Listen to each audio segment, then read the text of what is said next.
not the bombast. On the 26th of March, dynamic pricing, Baloch separatists, GRAVITAS cuts out the clutter. GRAVITAS keeps calm when others scream. GRAVITAS brings news to life.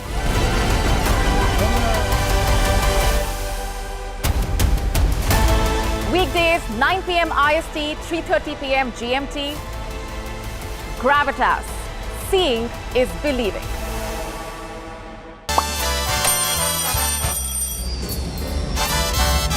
Vielleicht nur als Imposant.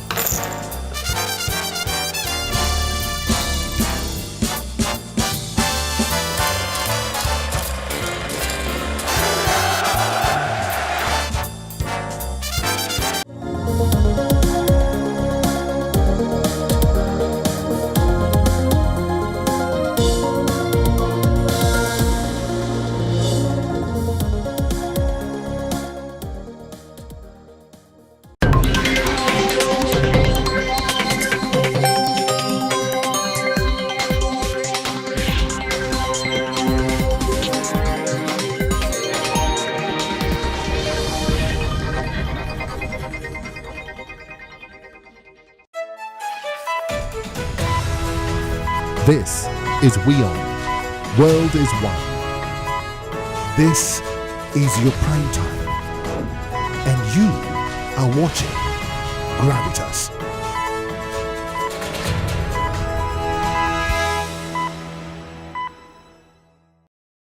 Hello and a very warm welcome. You are watching GRAVITAS. I'm Molly Kampir. Let's get started.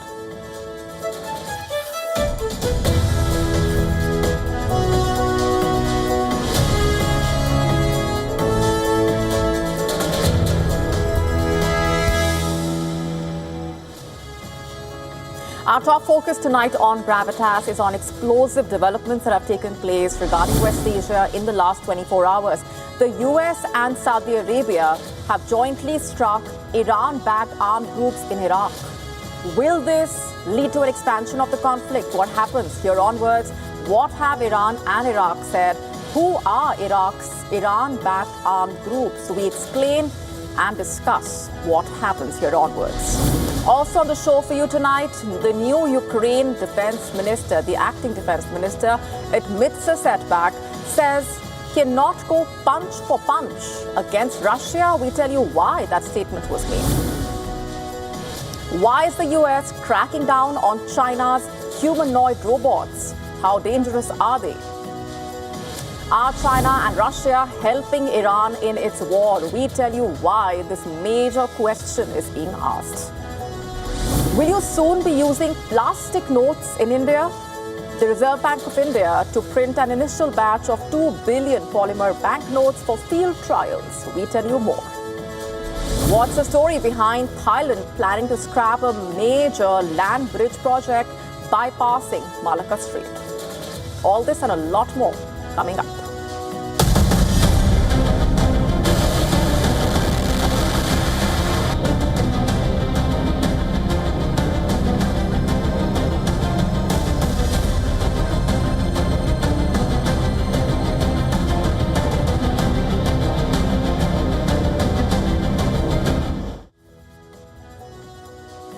In West Asia, the worst nightmare seems to be playing out. The situation has turned uglier. The tensions seem to be expanding. So are the ripple effects.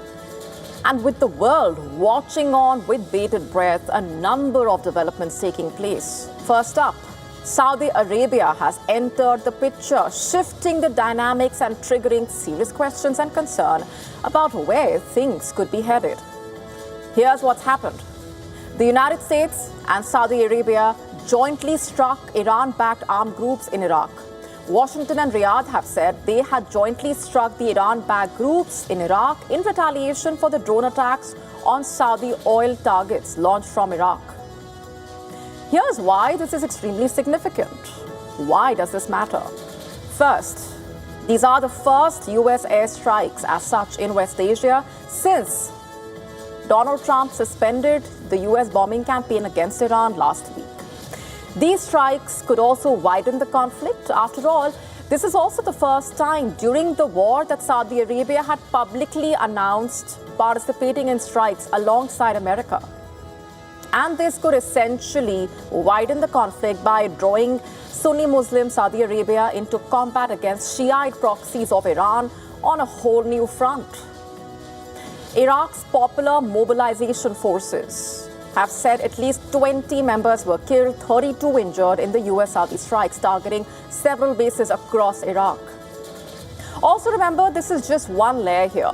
Saudi Arabia has, remember, also been drawn into the conflict on another front, with the Iran-aligned Houthi movement in Yemen announcing that blockade of the Saudi oil facilities, the Saudi oil exports, the blockade of the Saudi oil exports in the Red Sea last week, and the firing on ships and oil facilities. So a lot of that has been happening.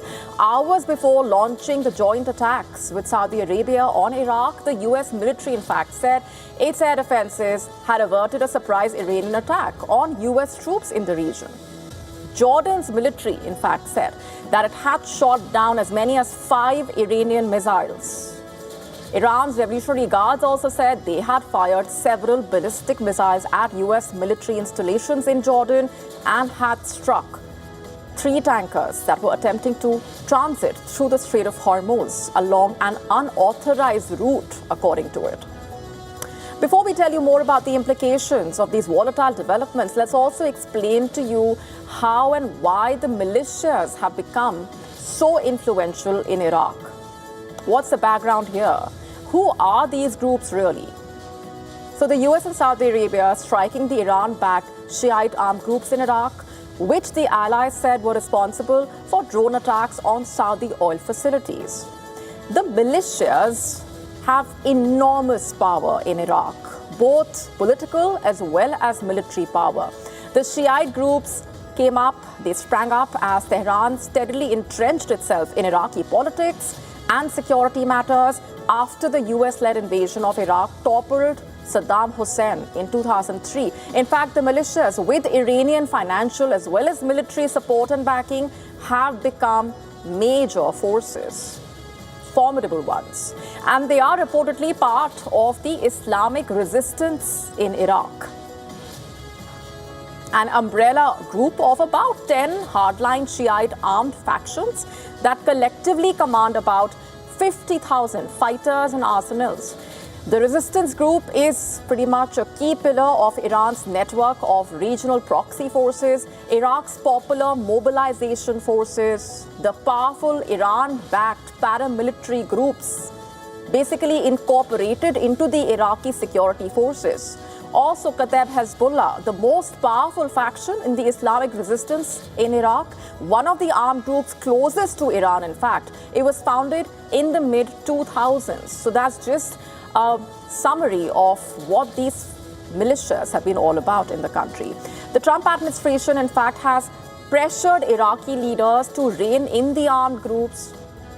So what are the implications of what we have seen unfolding now? How has Iraq reacted?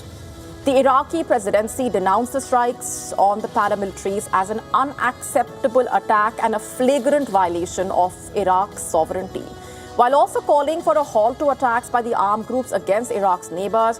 In fact, Iran has said the US-Saudi attacks were an attempt by the United States and Israel to spread their war further in the region. One of the Iran-backed armed groups in Iraq has also said US and Saudi forces would pay a heavy price. There has been a major setback on the diplomatic front as well. Tehran earlier rejected an Omani proposal to jointly manage the strait. All this while Trump has been upping the ante as well. Earlier, he declared the US will be hitting Iran hard in response to Tehran's overnight attacks on US assets in the region. He said, quoting, "We'll be hitting them hard. They are going to get a beating." This is what he told Fox News in a phone interview, reportedly. And there's another big question that's been hanging in the air amid all of these developments for a while now. Will Pakistan send troops to fight the Houthis? Triggered as Saudi Arabia and the Houthis exchanged missiles. Remember, Islamabad has projected solidarity in a way with Saudi Arabia under its long-standing defense partnership. The renewed fighting also has brought back questions over whether Pakistan could once again be drawn into Saudi Arabia's security calculations as such. With Pakistan and Saudi Arabia bound by that military agreement, the renewed emphasis on defending Saudi Arabia also has been triggering a question about whether projecting strength abroad has also been a way to shift attention away from the troubles at home in Pakistan. Saudi Arabia, remember, has repeatedly helped Pakistan through financial crises. But openly confronting the Iran-backed Houthis also comes with serious risks, and Pakistan at this point cannot afford another front with those tensions escalating domestically.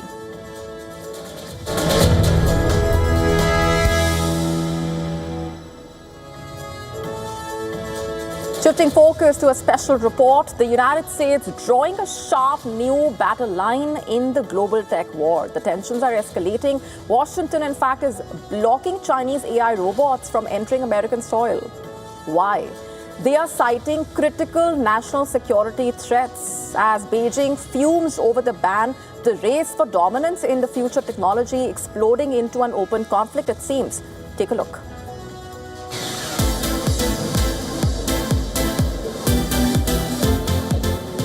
They dance, they sprint, they kick footballs, they carry objects and perform tasks that once seemed possible only in science fiction. High-energy humanoids are kick-starting a new robotics era in China. The robots are becoming part of a massive industrial race, and now Washington wants to stop them at the border. The Trump administration has moved to block new Chinese-made humanoids from entering the American market. Washington cites national security as the reason. American officials fear connected robots could become surveillance tools, steal sensitive data, or create cybersecurity risks inside homes, factories, and even critical infrastructure. Beijing is furious. It says it will take necessary measures to protect the legitimate rights and interests of its firms against U.S. suppression. China has consistently and firmly opposed the U.S. practice of overstretching the concept of national security to suppress Chinese companies. Protectionism will not enhance U.S. competitiveness. It will only harm the interests of U.S. companies and consumers. The timing of this tussle is significant. China is rapidly emerging as the world's robotics powerhouse. Chinese companies have developed more than 400 complete humanoid robot products, accounting for more than half of the global total. China also accounted for around 90% of global humanoid robot shipments in 2025. The dispute between the world's two biggest economies is part of a much bigger battle. Washington has already restricted China's access to advanced AI chips and semiconductor technology. Beijing has responded with its own export controls and restrictions on American companies. Now, robots are joining chips, rare earth, and AI models on the front line of the US-China tech war. The new friction comes ahead of Chinese President Xi Jinping's scheduled visit to the US on September 24th. The visit comes after the pair met during Trump's trip to China earlier this year. Bureau Report, WION, World is One. Shifting focus now, Ukraine is facing growing pressure on the battlefield even as Volodymyr Zelensky pushes for fresh US support and a new push for peace. Ukraine's new acting defense minister has acknowledged that Kiev cannot match Russia punch for punch and must rely on asymmetric strategies. And the remarks coming as Zelensky met US President Donald Trump in Washington for the high-stakes talks aimed at reviving the stalled peace efforts.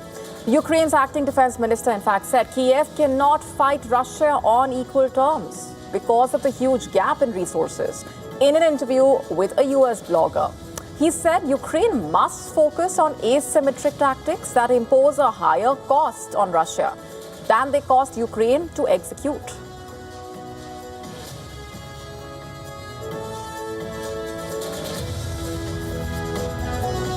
follow Ukraine's claim that its drones hit oil refineries and logistics centers in the Russian cities of Perm, Ryazan, and Taganrog. Overnight, Ukraine security forces said it hit the oil refinery in Russia's Perm, more than 1,500 kilometers inside Russia. The facility, remember, is one of Russia's largest refineries and supplies fuel to both civilian as well as military operations. The developments coming as Russia continues to make gains on the ground as well. Moscow says its forces captured 2 more communities in the Sumy and Donetsk regions during the past 24 hours. According to Ukraine's Air Force, overnight, Russia attacked Ukraine with 229 strike drones from various directions. And according to Kiev, its air defense forces shot down or neutralized at least 65 Russian drones in the north, south, and east of the country. Zelensky, however, insisted that Russia is losing the initiative in the war because of heavy losses. Listen to this. Putin is losing 30,000 his soldiers per month. This is big, too much losses, like President Trump says. It's many losses, but he doesn't want to stop this war. So now initiative not in the hands of Putin. And this is the main thing what been changed.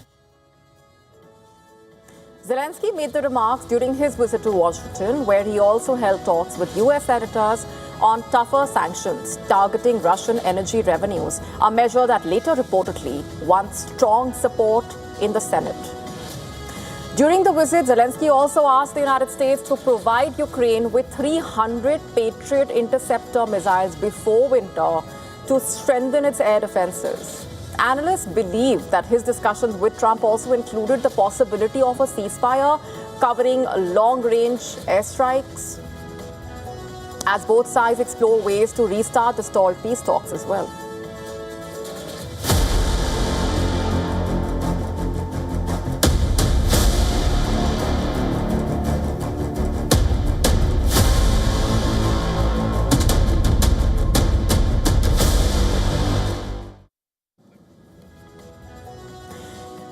The West Asia war triggered a global energy crisis, with disruption in the Strait of Hormuz, while U.S. and Israel claim to have dealt a big blow to Iran with its strikes. The country's oil and gas industry remains resilient, using AI to boost output as well. According to Iranian state media, researchers have developed an indigenous smart production management system. It basically integrates wells, pipelines, surface processing facilities, and adjusts operating conditions to maximize efficiency. According to the researchers, this can increase oil recovery in surface storage facilities by up to 59% over a 20-year production period. Besides reducing the maintenance costs, at the heart of this project is basically a device that operates automatically without human intervention. That's not all. According to reports, AI has been integrated in the country's well reservoir topside management center. By utilizing machine learning and advanced data analytics, AI is helping optimize operations. For example, data showed an increase in 12,500 barrels per day in 7 wells due to optimized operations. AI has also reportedly helped in increasing the production at the Sepeher oil field from 6,500 to 65,000 barrels per day. Why are these developments so important? You see, the oil industry is a key driver of Iran's economy. While the U.S. sought to dent a blow to Iran's oil exports with its naval blockade, it has achieved limited success. While shipping data indicated that Iranian oil exports fell to their lowest level in at least 6 years in May, the ceasefire eased pressure on Tehran. Additionally, Iran's dominance over the Strait of Hormuz remains its key leverage point as well. During the ongoing negotiations with the U.S., for instance, it has stressed that this strategic waterway will never return to its pre-war state. It is also pushing Oman to exercise more controlled transit routes in Hormuz. Our proposal is that one side, namely one designated shipping route, inbound, outbound, should completely lie on the side of the Islamic Republic of Iran, and part of the other route, inbound-outbound, should lie within the territory of the Islamic Republic of Iran, so that Iran can effectively exercise oversight over inbound and outbound transit routes. Data also depicting a story in itself. According to Iranian oil minister, Iran sold oil worth $11.5 billion US during the war. After signing an MOU with the US, the country sold additional oil worth $6.5 billion US. Lower risks to tanker traffic and removal of US sanctions during this phase basically enabled the sale of around 100 million barrels of stored crude oil. The minister also added that the sales generated over 60% of the oil revenue forecast in Iran's annual budget.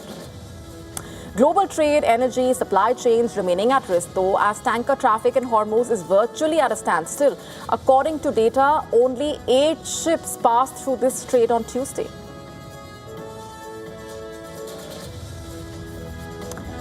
Time now to take a quick look at the global headlines at this hour, taking you around the world in 120 seconds.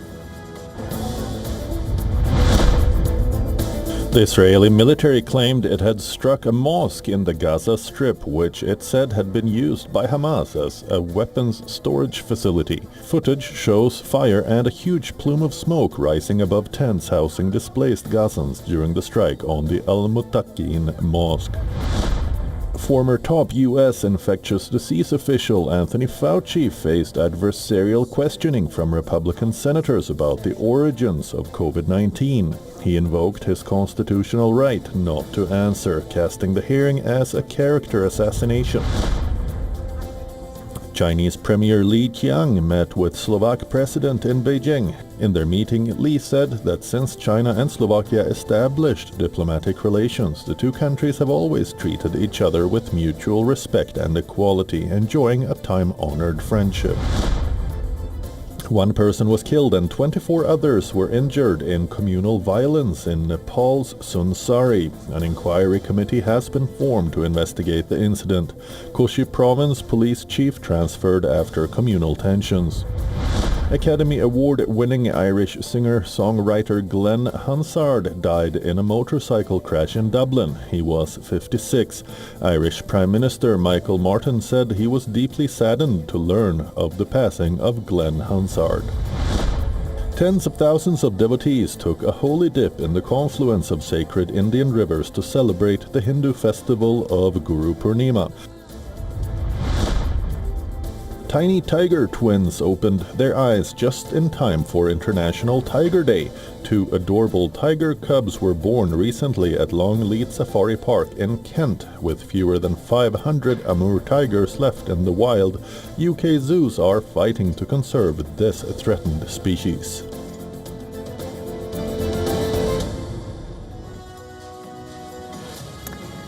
America has a new intelligence chief. The U.S. Senate has confirmed Jay Clayton as the country's Director of National Intelligence, handing him one of the most powerful national security roles in America.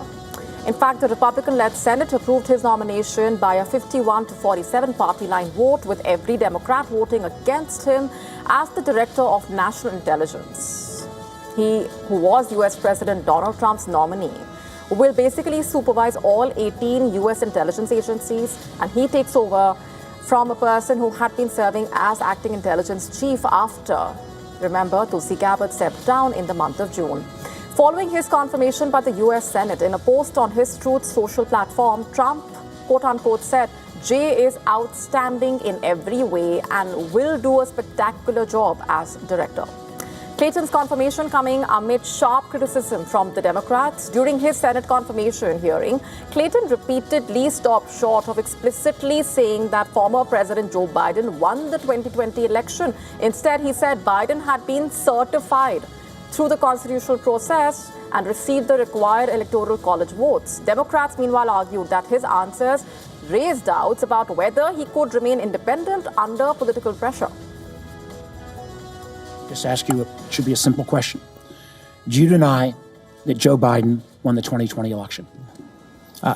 Senator, I'm not an election denier. Joe Biden was certified as the president of the United States. Let me just be clear. We have substantial work to do, and I've made it in improving our electoral processes. It's part of national security, and I feel strongly about that. Now, Clayton, just for context here, has also faced questions over subpoenas during his tenure as the U.S. Attorney for the Southern District of New York.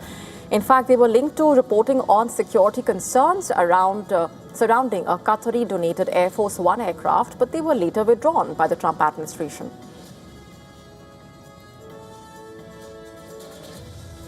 Switching gears, amid heightened tensions between Tamil Nadu and Karnataka over the Kaveri water sharing, Tamil Nadu Chief Minister Vijay has written to Prime Minister Modi now, urging him to withdraw a recent reply in Parliament by the Ministry of Jal Shakti over the proposed dam.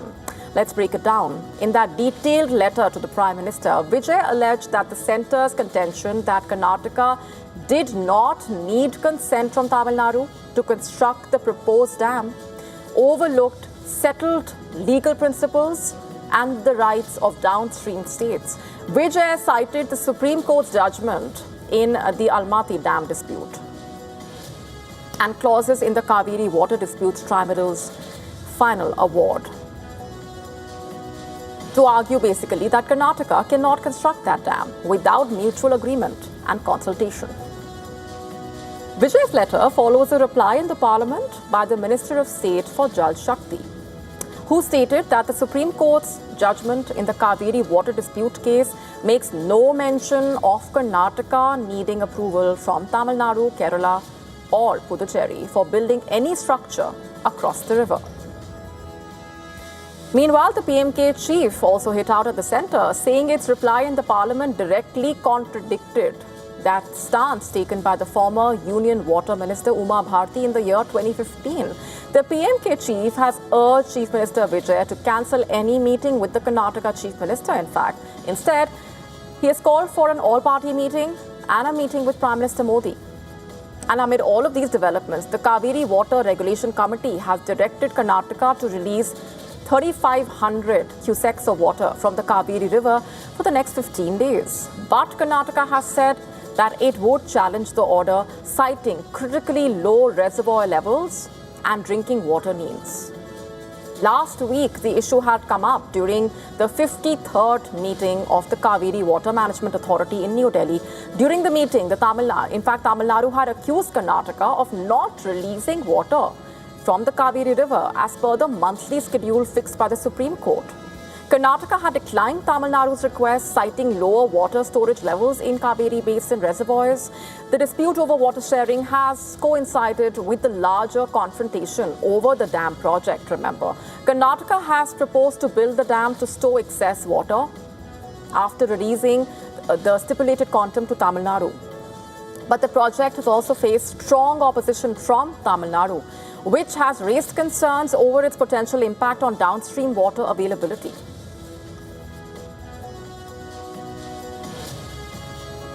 Imagine a government allegedly spending over $31,000 US on maintenance of gardens at a private residence of a prime minister. That too during wartime. This very scenario seems to have unfolded in Israel, with fresh data also telling us about the extent of government expenditure allegedly on Prime Minister Netanyahu's residences.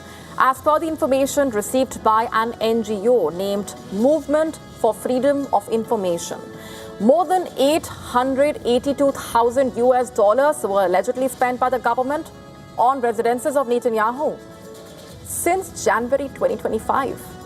And this, by the way, allegedly includes the house on Gaza Street in Jerusalem where he lives. In fact, his private home as well, the official residence on Balfour Street, and some service apartments reportedly.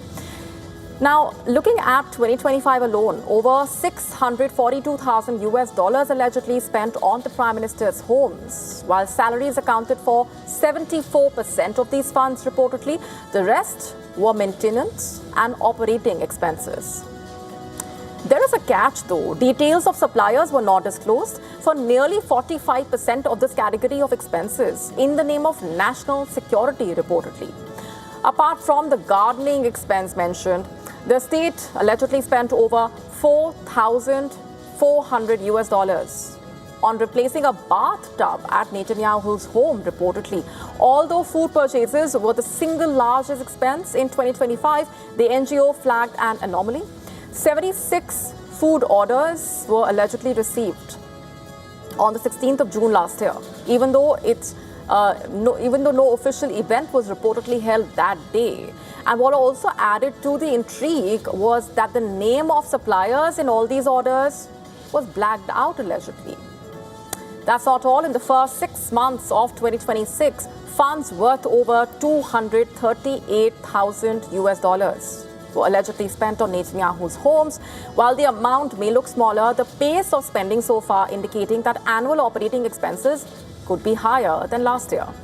This year as well, food expenses accounted for a major chunk of the expenses, reportedly. However, about $4,800 was spent allegedly to replace another bathtub. Although the NGO had also sought copies of invoices and receipts for these expenses, reportedly the Prime Minister's office allegedly rejected this request, citing that there is no obligation to provide these documents. Also, why are these developments significant? According to the NGO's CEO, it's vital for the government to be fully transparent regarding public expenses at a time when people have been coping with a heavy economic burden and the consequences of war. With Netanyahu already facing the heat over the war and corruption trials, the opposition also is likely to rake up the issue of expenses on the election campaign trail.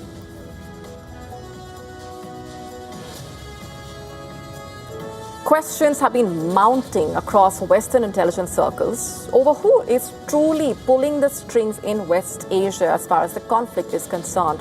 Targeted missile barrages hitting high-value targets, including the massive American air base at Al Udeid, exposing a level of precision that caught Washington and its Gulf allies off guard in a way. And as analysts probe whether Moscow and Beijing are using Iran as a proxy front, a new report claims China is preparing to quietly ship new missiles to Iran. Take a look. Fighter jets and precision strikes.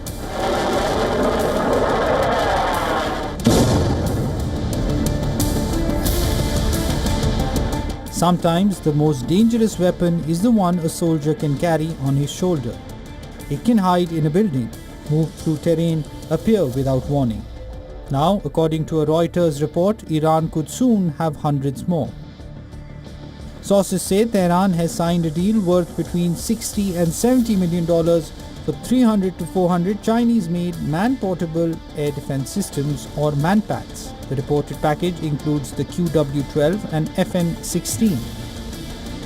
The QW-12 and FN-16 are infrared guided shoulder-fired surface-to-air missiles designed to attack low-flying aircraft, helicopters and drones. Its mobility allows small teams to rapidly reposition and create a dispersed air defense threat. The biggest battlefield advantage of the shoulder-fired missiles is mobility, allowing operators to shift positions quickly and complicate enemy air operations. According to sources cited by Reuters, initial deliveries could move by air from Urumqi in western China, transit through Pakistan and then reach Iran. The exact method of transfer remains unclear. The deal was signed with Zhongqing Baoshang International Investment, a Hong Kong-based company. China has called the report completely groundless. Pakistan has called claims of its involvement false, but the strategic implications remain. Iran's air defense network has been exposed during months of war.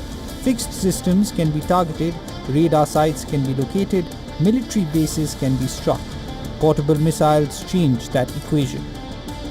In the ongoing war in West Asia, the terrifying accuracy of Iranian missiles have stunned America. One of the biggest strikes was on Al Udeid Air Base in Qatar. It is the biggest US base in West Asia. This comes in the backdrop of reports saying Moscow and Beijing kept Iran in the fight without firing a shot. The pattern is indirect aid, technology, components, expertise. Iran's degraded air force and stretched defenses no longer match the scale of its strikes. Yet the attacks surprised US and Gulf allies, That gap points to external support. If Russia and China are behind the surge, the strategy is simple. Keep the US stretched, raise the cost of air operations, force Gulf partners to hedge, and do it all below the threshold that triggers a direct clash.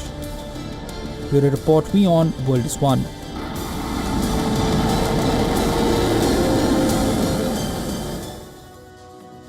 Onto a special report.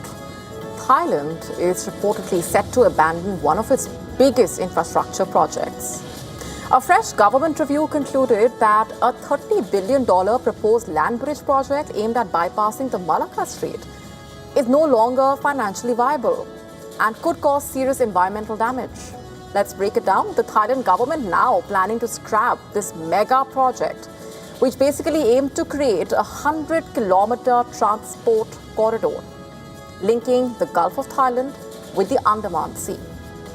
The plan envisioned to cut shipping times between the Indian and Pacific Oceans by allowing cargo to bypass the busy Malacca Strait. The strait, stretching around 930 kilometers, encompasses countries like Indonesia, Thailand, Malaysia. It is, in fact, one of the world's most critical maritime choke points and connects the Indian Ocean and the Pacific Ocean. Overall, it facilitates nearly 40% of global trade and serves as the shortest sea route between East Asia, West Asia, and Europe. So that's the significance of the strait.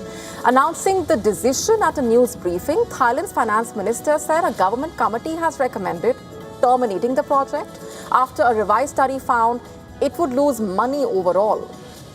And this marks a sharp reversal from an earlier assessment that reportedly projected major economic benefits.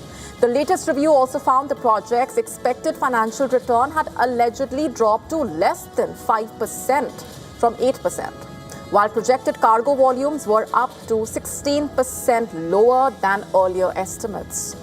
Thailand's finance minister also said 9 of the world's 10 largest shipping lines have already invested in rival projects, leaving little commercial interest in Thailand's proposal. The $30 billion project had envisioned 2 new deep-sea ports, one on the Gulf of Thailand and the other on the Andaman coast, connected by highways, a 90-kilometer standard-gauge railway and other transport links. The railway alone was designed to handle up to 20 million tons of cargo every year. The study reportedly further warned that the project could damage environmentally sensitive areas, including biosphere reserve and wetlands, while also threatening key marine tourism sites. Instead, the Thailand government will be upgrading the Ranong port and build a rail connection linking the Andaman coast to Thailand's existing railway network to improve the freight transport.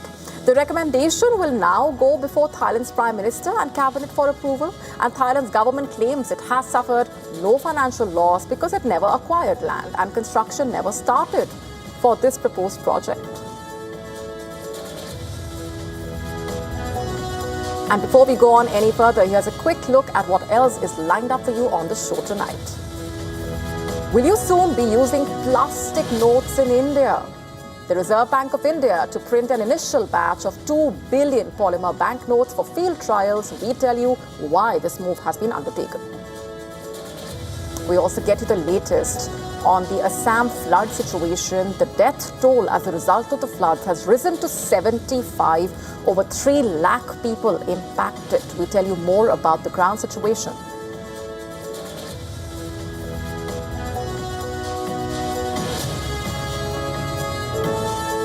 How is the Erling Haaland mania helping Norway's economy? You don't want to miss this. It has a lot of consequences.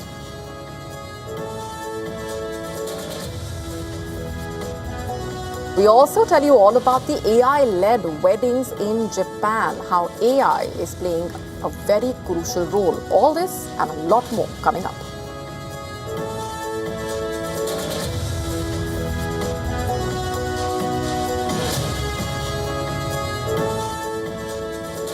India is moving a step closer to introducing polymer banknotes. The government has approved the Reserve Bank of India's proposal to conduct field trials of polymer notes in the 10 and 20 rupees denominations.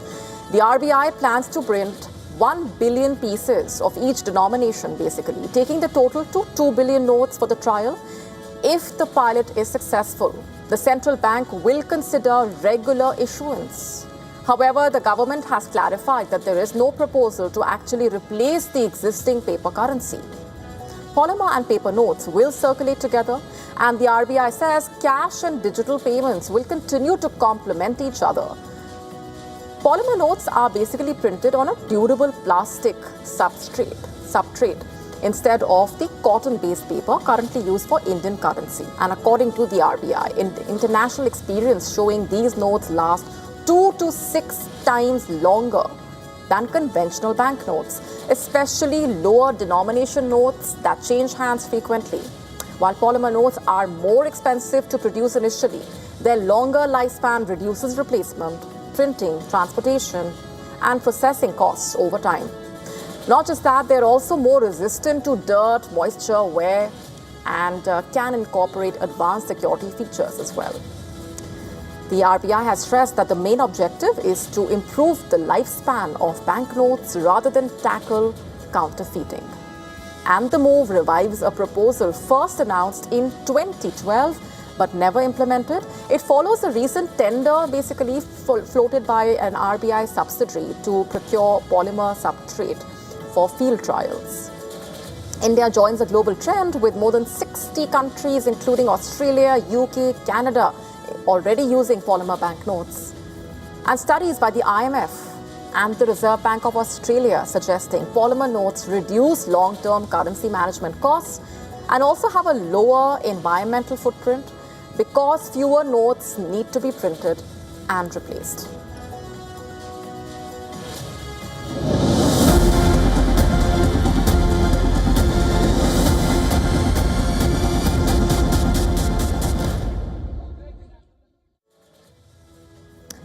Let's now shift focus and get to the latest from Assam, which continues to reel from the impact of those devastating floods there. The death toll has now climbed to 75. Over 3 lakh people across 7 districts remain affected. As per the Assam government, 622 villages have been impacted by severe flooding. Multiple agencies, including the Army, Air Force, NDRF, SDRF, as well as civil volunteers, are carrying out relief and rescue operations.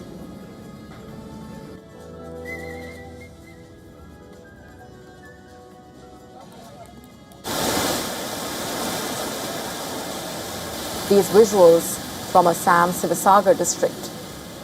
Scenes of devastation looming large, homes, farms, livestock, livelihoods being impacted.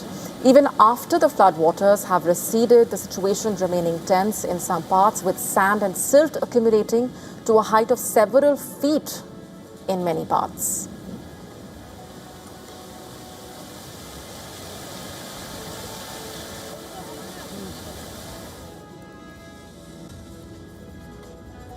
Meanwhile, local youth, community volunteers playing a key role in responding to the floods in Nazira area. Working alongside the official disaster response teams, they helped rescue over 1,000 people trapped by the rising waters.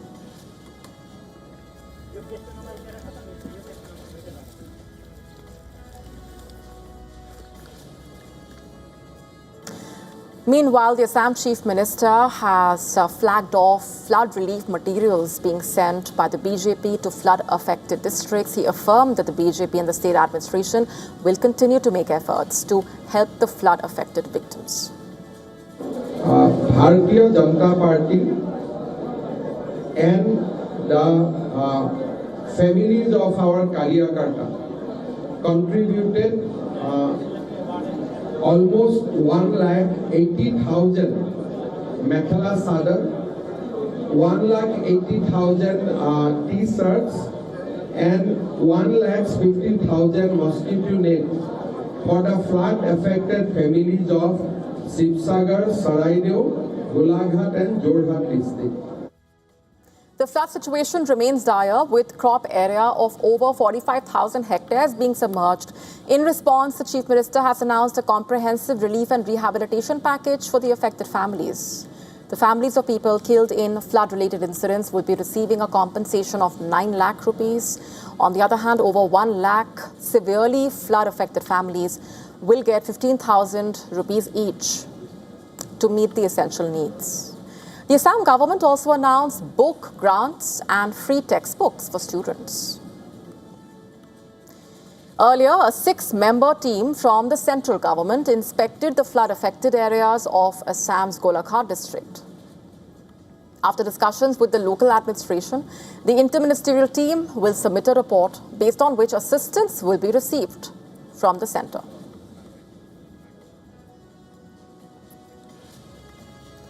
The FIFA World Cup was not just a football tournament, it also became a global celebration of one man and one nation's incredible journey. You might have guessed it, we are talking about Erling Haaland emerging as one of the biggest stars of the tournament. But his impact has gone far beyond the goals he scored. You've already, of course, seen some of those memes and viral videos on social media.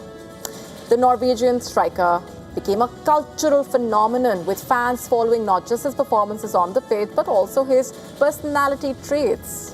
One of the biggest symbols of Norway's rise was the famous Viking roar, the rhythmic celebration performed by thousands of supporters. The chant, the movement, the identity quickly went viral, turning Norway's fans into one of the most recognizable groups at the tournament. And alongside the fan culture, Haaland's own image exploded globally. His behind-the-scenes videos, humor, relaxed personality connected with millions, helping him gain nearly 32 million new Instagram followers during the World Cup. What started out as football excitement soon transformed into something much bigger, a global wave of attention around Norway. And that global attention soon started showing up in real-world spending. Visa data revealing that Norway's matches created a major boost in consumer activity. Transaction volumes inside Norway nearly doubled during the team's games, while the spending impact spread to more than 60 countries as fans around the world followed Haaland's journey. And the effect was also visible for businesses linked to the superstar.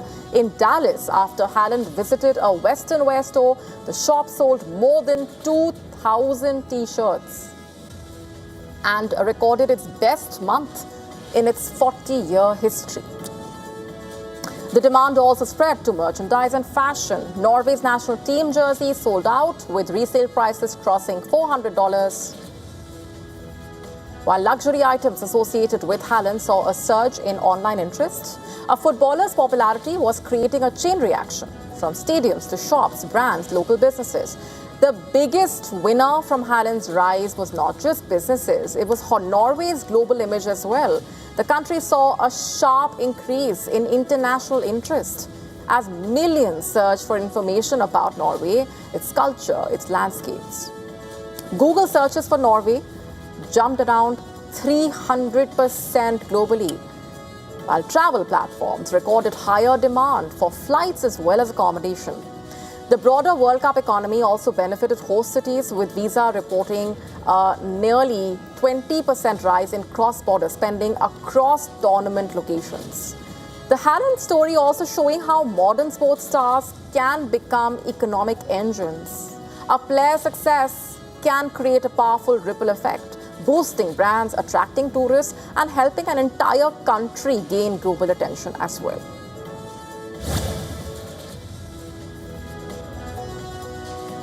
On to some offbeat stories. Astronomers have finally cracked a century-old cosmic mystery, hiding in plain sight, deep within the blinding glare of the famous red giant. Telescopes have captured direct evidence of a long-suspected companion star. This landmark discovery also explaining the massive supergiant's strange pulsing behavior once and for all. Take a look.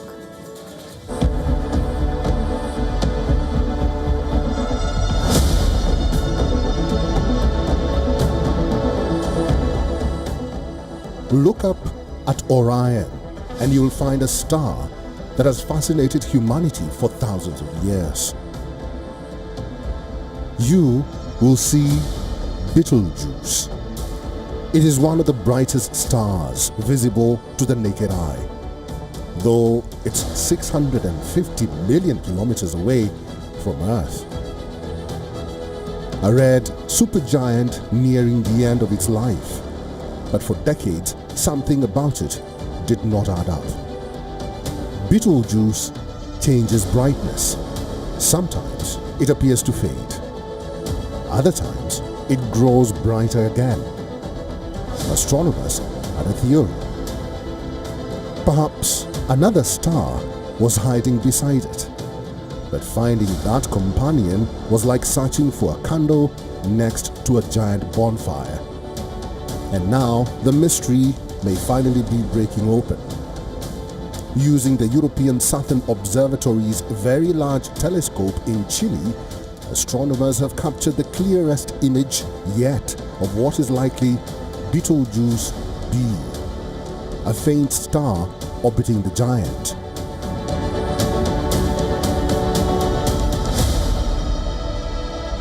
It is a remarkable discovery. The suspected companion is not tiny. New observations suggest it could be 2 to 3 times more massive than our Sun. The breakthrough came because astronomers knew exactly when to look. In December 2024, the companion was predicted to be at its greatest apparent distance from Betelgeuse. That gave scientists their best chance to separate the faint star from the overwhelming glare of its giant neighbor. And they found it. The discovery could help explain why Betelgeuse changes its brightness and behavior. But it opens an even bigger question. Betelgeuse is expected to end its life in a spectacular supernova explosion. When that happens, what role will its hidden companion play? Scientists do not yet know, and that is what makes this discovery so extraordinary. The mystery is not over. It has simply entered a new chapter. The next observations could reveal whether Betelgeuse B is truly bound to the red giant and how this stellar partnership has shaped the life of a star that humans have watched for thousands of years. The universe has been keeping this secret in plain sight. Now astronomers are finally getting a glimpse of it. Bureau Report, WION, World is One.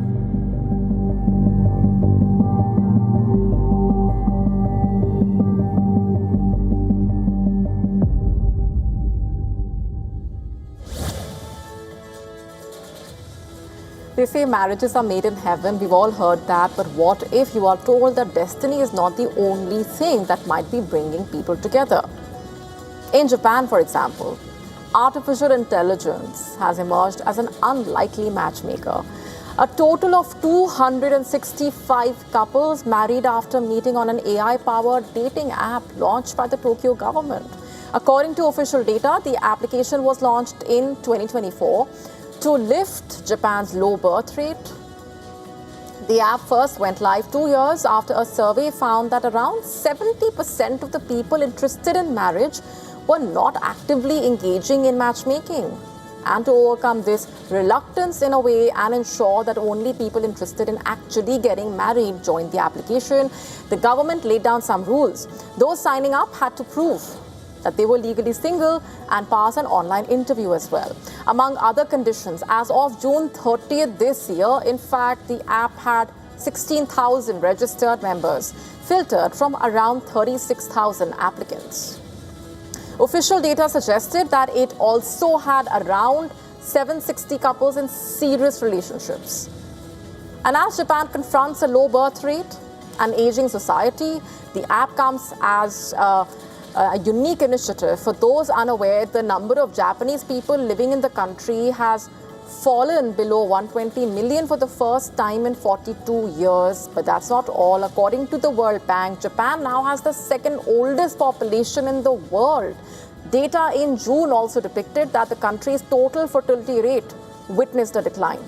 But Japan is not the only country trying these unique ways to combat its record low birth rate. South Korea is offering financial incentives, matchmaking programs, and cash grants for couples getting married. In fact, local and regional authorities are also providing funds for dating expenses, wedding bonuses, housing subsidies, among other benefits. Meanwhile, in China, authorities ramped up efforts to encourage young couples to wed and have children. And as part of that, consumption vouchers were reportedly announced for newlyweds for a limited period of time.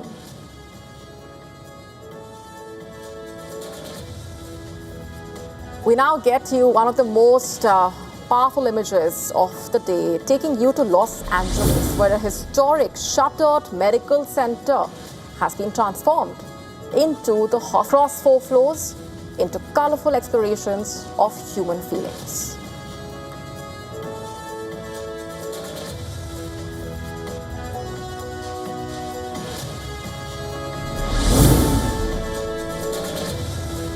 And we now focus on a big question hanging in the air, and a lot depends on the answer to this question. We started off by telling you about the developments in West Asia. In fact, Trump also issuing that major warning to Iran while speaking to Fox News. After a 3-day lull in attacks as such, he declared that the US will hit Iran hard in response to Tehran's surprise attacks on US assets in West Asia. So this raises a crucial question. Amid a deadlock in negotiations, as it seems, is Trump's latest threat a precursor to full-fledged hostilities resuming in West Asia? Will this be an expansion of the conflict and the start of an all-out war?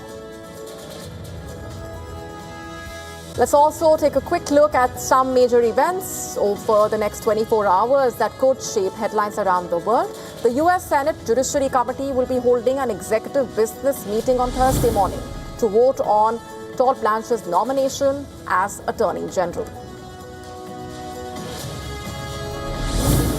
The Glasgow 2026 Commonwealth Games continue on Thursday, while Olympic gold medalist Neeraj Chopra will be in action in javelin throw qualifiers. Indian athletes will also open their campaign in track cycling, athletics and weightlifting.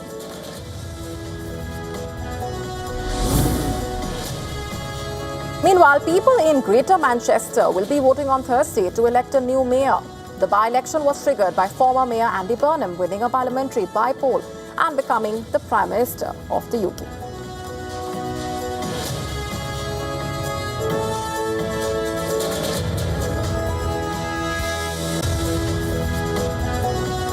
And with that, it's a wrap on this edition of Gravitas Tonight. This is me, Molly Gambhir, signing off. Thanks very much for watching.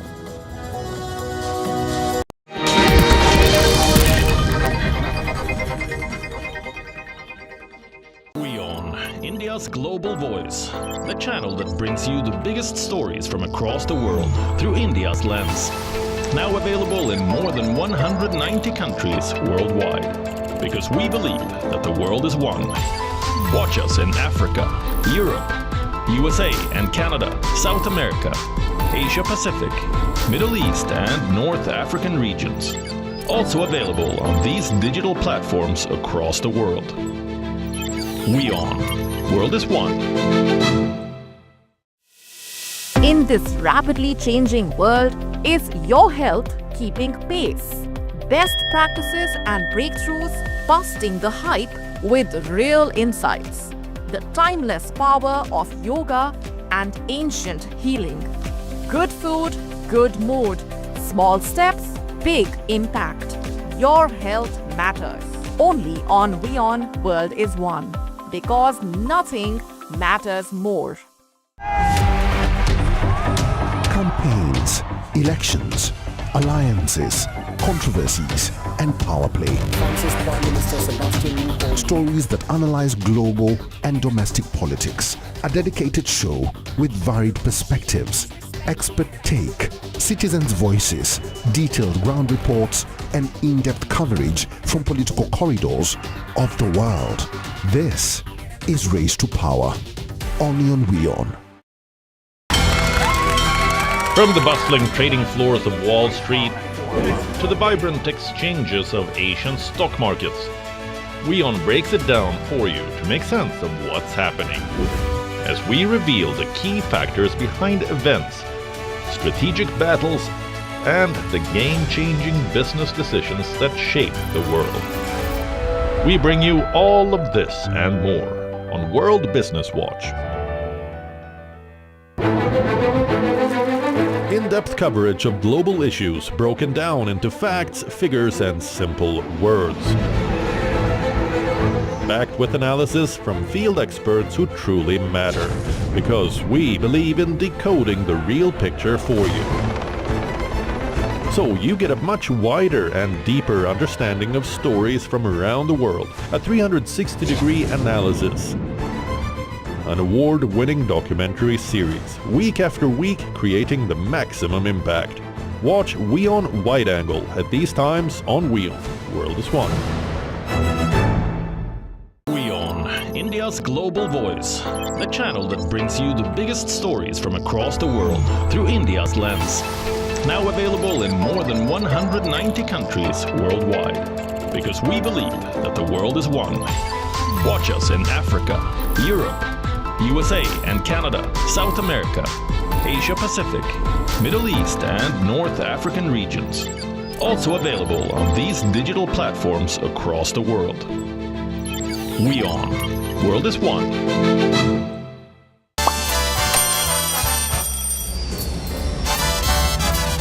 nur als Imposant.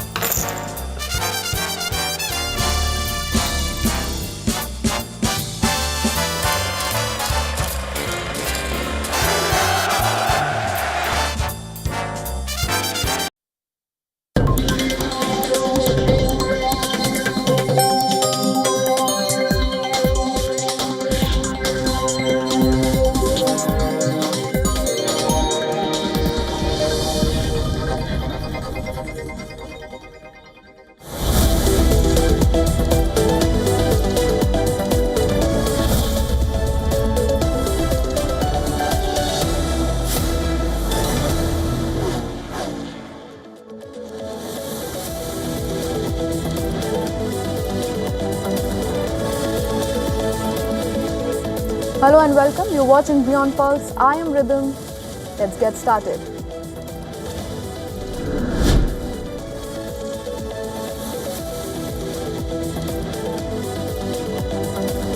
Yemen's Houthis are considering imposing fees on commercial ships sailing through the southern Red Sea a week after declaring a naval blockade on Saudi Arabia.